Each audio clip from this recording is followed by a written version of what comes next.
Welcome back to The Digital Dilemma, where tech hype meets CEO reality. I'm Nick Dreyfus, and today we're renting qubits just by the minute. That's right, because AWS just dropped a quantum chip called Ocelot, and it could change the game as we know it. It makes quantum as a service cheaper, faster, and finally usable even for mid-sized businesses. If you've ever dealt with problems that are just too complex or take way too long to solve, things like optimizing routes, rebalancing investments, or running simulations, quantum computing may be the tool we've been waiting for a long time. But before we go any deeper, let's get into what is quantum computing, and I'll break it down very simply. A regular computer thinks in bits, which are like tiny light switches. They're either on or off. Everything you do, emails, spreadsheets, even games, is built from these little switches working together. But a quantum computer uses something called a qubit. And here's the magic. A qubit can be both on and off at the same time. It's like flipping a coin and watching it spin in the air. It's not heads or tails, it's both until it lands. That means quantum computers can try a bunch of possible answers all at once. Instead of checking them one by one, which like a current computer, that's why for certain super hard problems like quantum, it's like swapping out that tricycle for a rocket ship. Now, let's get to the news. Here's what's just happened in the world of quantum tech.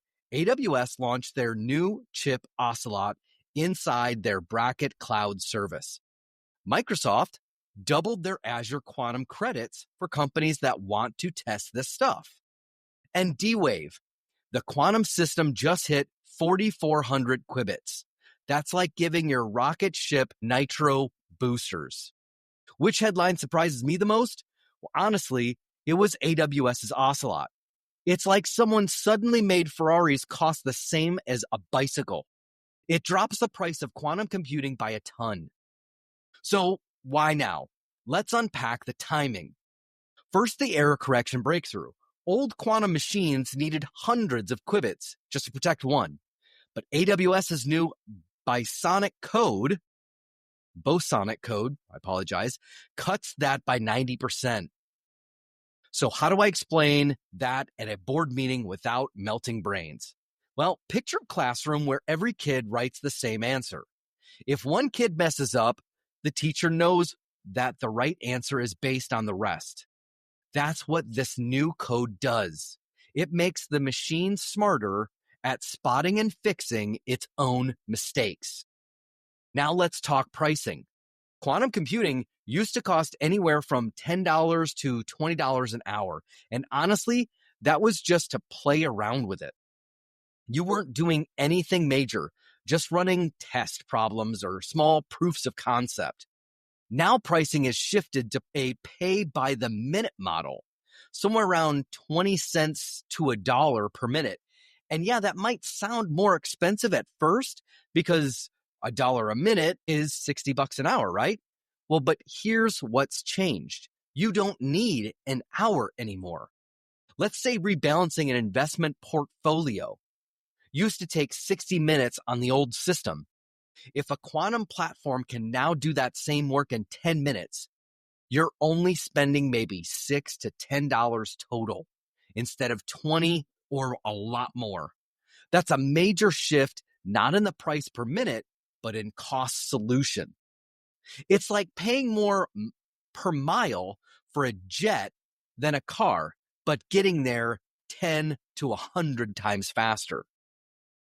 Now let's talk about where quantum is actually useful right now. These aren't sci-fi theories or 10-year bets. These are real pilot-ready scenarios that mid-sized businesses could start exploring today. First up is logistics. If you're unpacking trucks, delivering goods, and managing distribution centers, quantum can help you find the most efficient routes or load configurations. The result? We're seeing up to 3 to 8% boost in truck fill rate. That may not sound massive, But in the supply chain world, that's the difference between profit and waste. Want to try it? Start with just one distribution center as your pilot.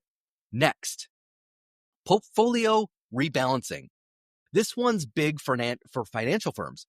Quantum can process massive combinations of asset adjustments faster than classical methods. The potential result? A 12% reduction in trades that go off strategy or miss the mark. The way to test it? Run your model against traditional Monte Carlo simulation and compare those outcomes. Finally, drug discovery, the medical field.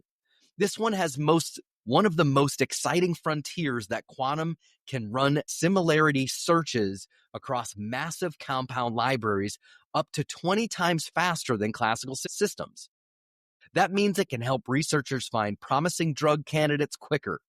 If you're in the space or partnering with one, trying to work with a university lab or a contract research organization, a CRO, to explore a pilot, that would be a great fit. Now, what matters most to my clients right now, it's the logistics use case, hands down. Because even just a 3% increase in truck utilization leads to real dollars saved, less fuel, fewer miles, fuel partially filled runs. That result is every CEO can understand.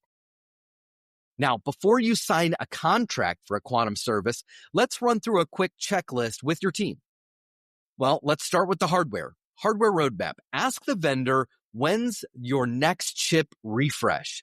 This is going to be critical because it can mean a lot of different things down the road. SDK portability. Can we take our quantum code and move it to another platform? This way you don't get locked in. Data resilience. Where is our quantum job data stored and processed? This is key for security for not only your organization, but the health of your entire vertical. Talent strategy. Do we train one of our ops analysis in a Quiz-Kit or borrow a PhD?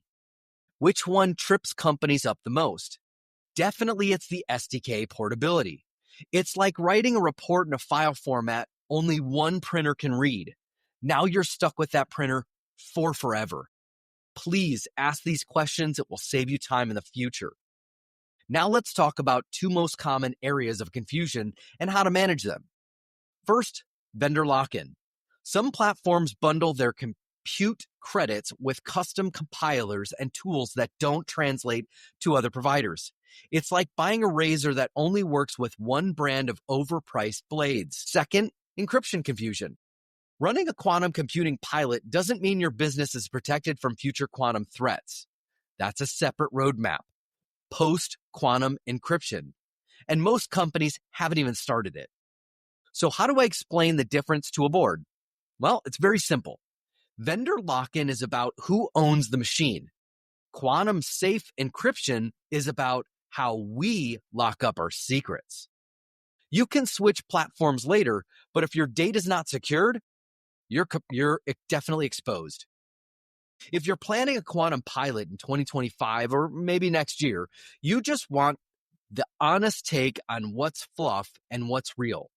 I'd love to hear from you and get into a conversation on how we can help. So if you want to just shoot me an email at nick@inet.com or connect with me on LinkedIn, I'd be more than happy to answer any questions and partner you with some of the best in this field. And if you have value from this episode, follow and share The Digital Dilemma, where we break down complex tech for real business leaders without any of the hype. I am Nick Dreyfus, and this has been The Digital Dilemma, where clarity beats complexity, and every bite has a bottom line. Catch up with you the next week. Thanks again. Have a great day.